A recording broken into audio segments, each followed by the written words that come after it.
Good morning, polluters. Welcome to Butterleaf. Yes, you heard right. Butterleaf, the new way of car battery recycling in Mexico. Did you know that in Mexico more than 2 million of batteries are disposed on landfills per year?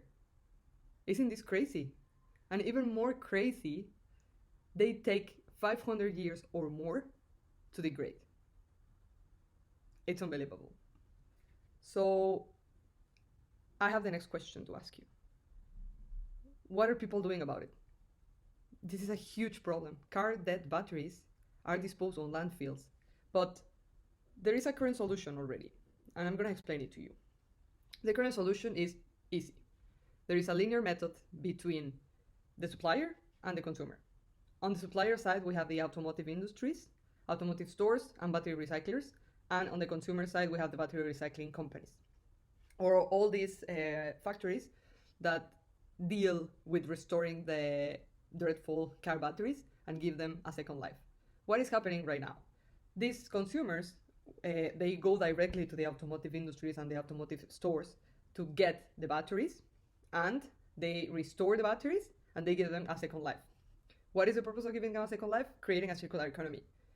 Once the product is dead, instead of throwing away on the landfill, they restore the product and then they can sell it to the pharmaceutical industry for the medicine production and to the to companies that use renewable energy. So what is the problem of this? The problem is that it's limited. So they are limited to only get the product from one existing store or one existing point instead of having more access to do it bigger. Like the production is very small and they are either doing this existing solution or not doing anything about it. So here is where we enter. What about changing the business model and creating a multi-sided platform for connecting suppliers and consumers? As explained before, Butterleaf wants to create a multi-sided platform to generate value for both parties, in which suppliers and consumers don't have to have contact with each other. Like through the platform, the suppliers, but not only one supplier, as explained before, many suppliers are listed in the platform and they give their products away for the consumers, but not only one consumer, all the other machineries or all the other factories that deal with restoring the batteries. That way they have way more options. They don't have to go pick the batteries themselves. So the end goal and the end idea that Carson will explain in the end is that they don't even have to talk to each other. It's just interaction in the platform where the batteries are listed, they pick up the batteries they want from as many suppliers as they want, and boom, they receive the batteries at the door. Isn't that amazing? This way, we're creating a circular economy. We're giving a solution also to the suppliers to save dumping costs in the landfills, to have way more products purchased from the consumers, and this is a new revenue stream for them because consumers pay suppliers for their batteries, which is passive income for them as well. And that way, we help them to avoid pollution. Now, you can see a video of our beautiful prototype, how Butterleaf platform will work from the consumer side.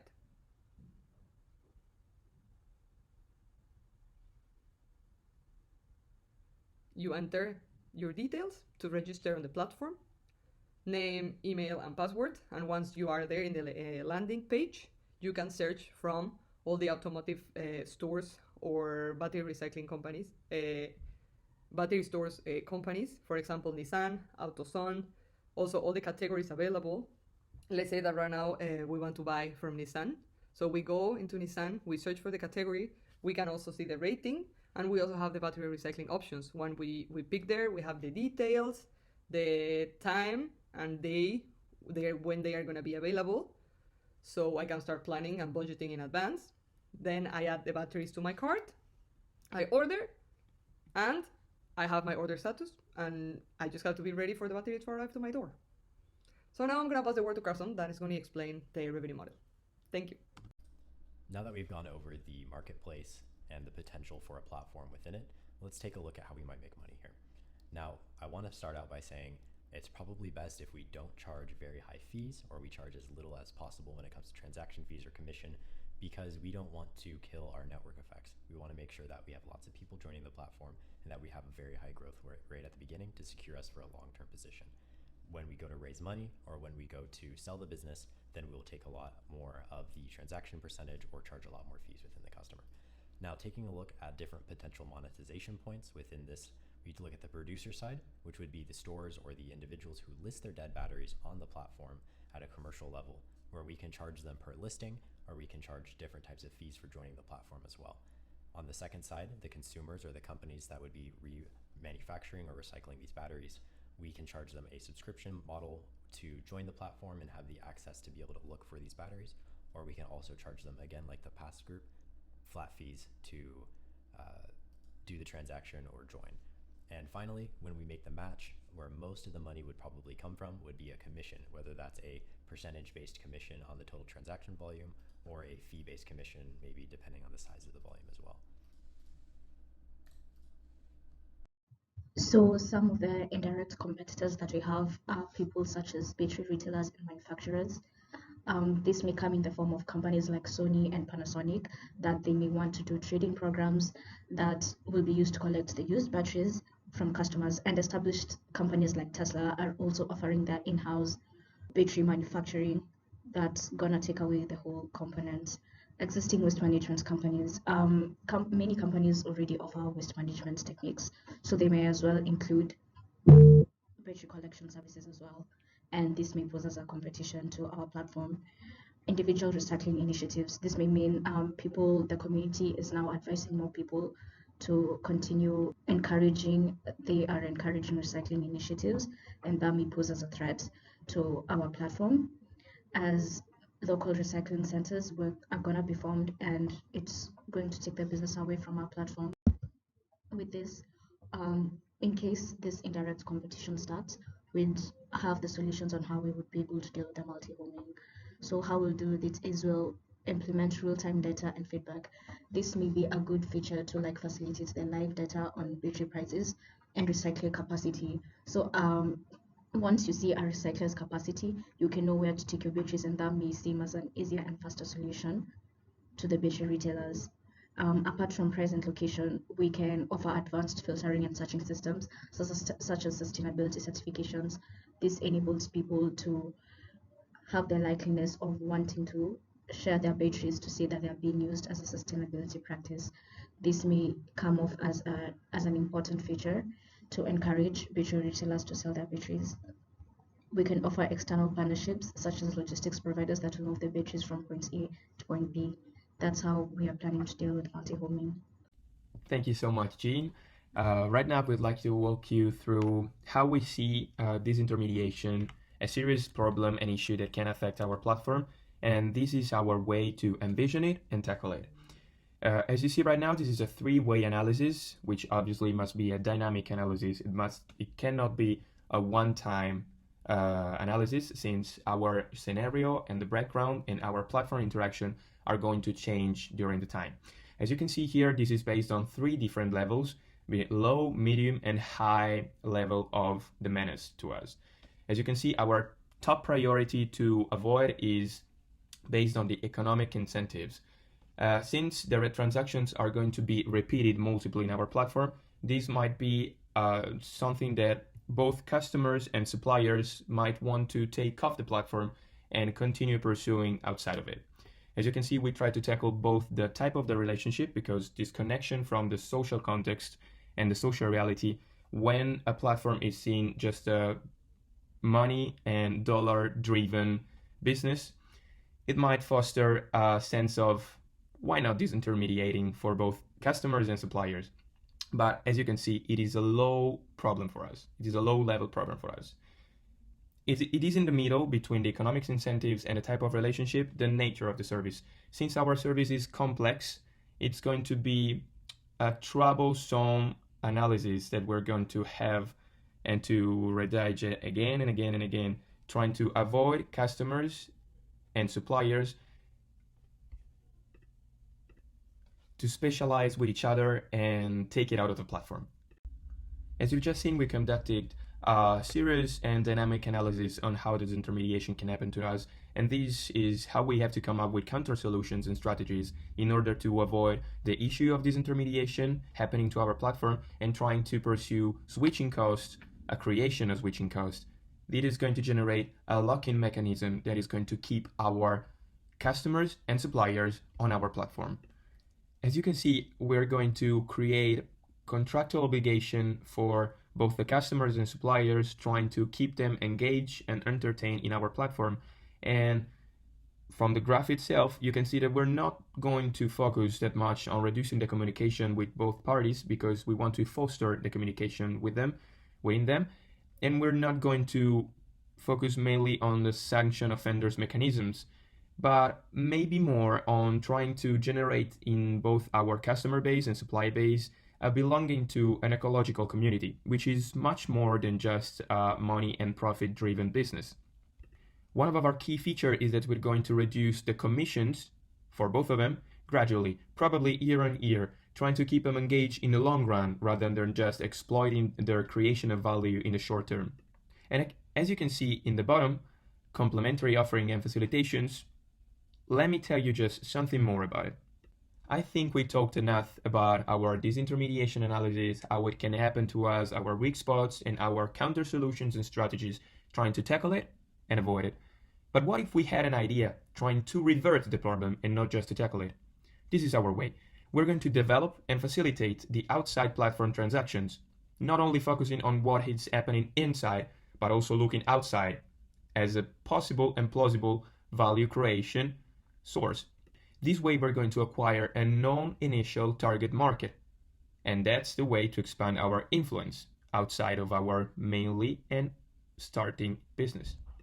This way we are 100% positive that we will enhance an industry appeal, and that's how we can incentivize investments in something that right now is not going to be developed, but maybe it's going to be in the next years.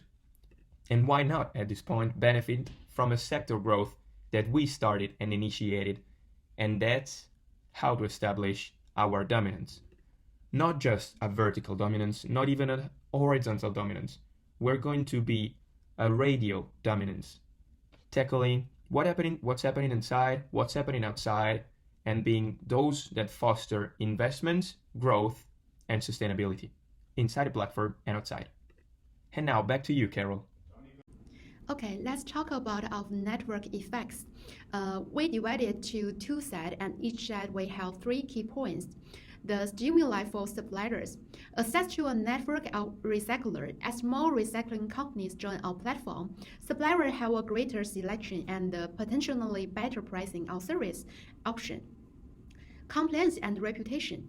Being part of a platform that ensures proper recycling can help return companies meet regulatory compliance and boost their corporate responsibility image. Data and insights.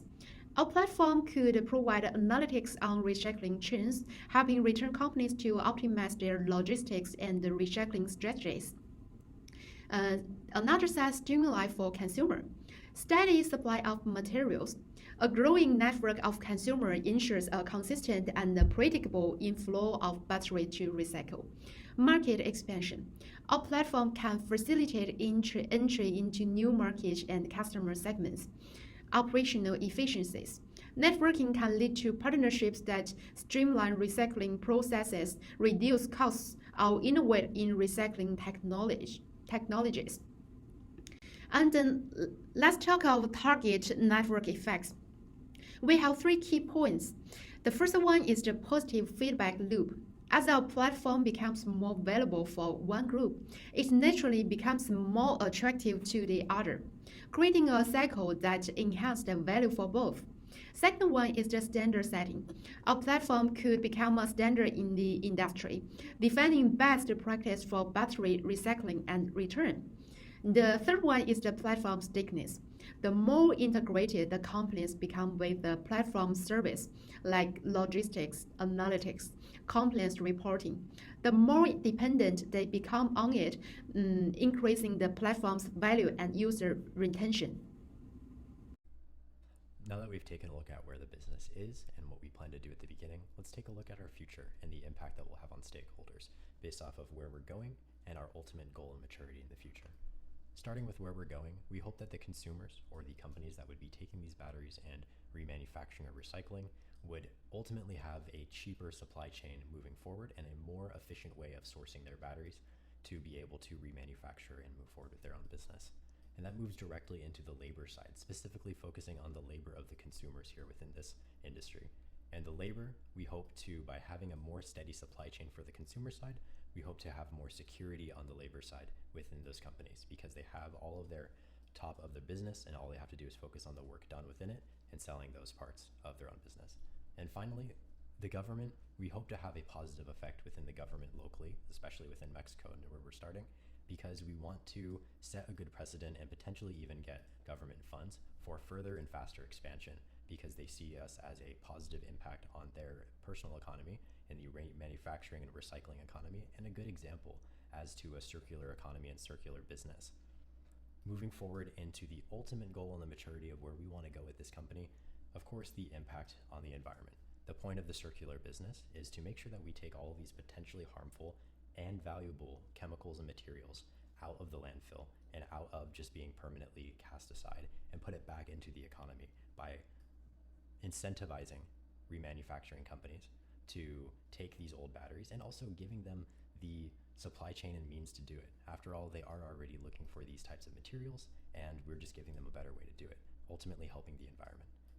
On the producer side, or the companies that would be making money off of selling the old dead batteries, we hope to ultimately bring them a better income source in the future, turning something like what we said, dumping fees and bad costs associated with getting rid of these old batteries into a positive impact on their business and potentially an extra source of revenue, whether big or small, enough to pay off their initiative of selling them and more. And finally, the labor on that side. We hope by adding more revenue to the producer's business that we bring the labor within those businesses to a more stable and steady point as well. Opening up new revenue streams and making them more efficient for these companies will always have the positive benefit on the labor within this. Thank you very much for listening to us and to taking in this concept of a circular economy and a platform business all in one, all for the better of the world and the better of Mexico. Thank you.